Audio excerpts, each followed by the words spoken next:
সরকারকে অবশ্যই এই নির্বাচনের সিদ্ধান্তের পুনর্বিবেচনা করতে হবে।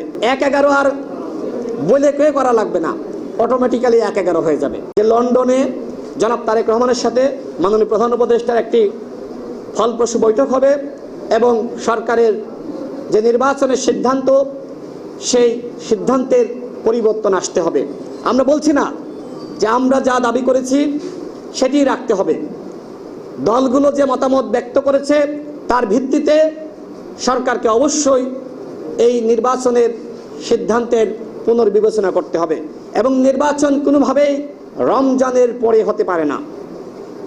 অবশ্যই রমজানের আগেই নির্বাচন হতে হবে, কারণ রমজানের মধ্যে আমরা যারা প্রার্থী আমরা কোনোভাবেই প্রচারণা করতে পারবো না।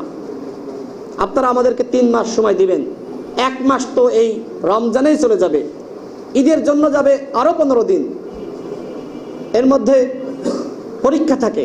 তো সব মিলিয়ে কি প্রার্থীরা প্রচারণা করবে না? আমার যেটি মনে হয় যে মূলত যেহেতু নির্বাচন সংস্কার কমিশন 40% ভোটারদের উপস্থিতির কথা বলেছে এবং যদি 40% ভোট না পড়ে তাহলে পুনরায় নির্বাচন হবে, তো সেক্ষেত্রে গরমের মধ্যে অধিকাংশ আসনে আমার মনে হয় 40% ভোট পড়বে না।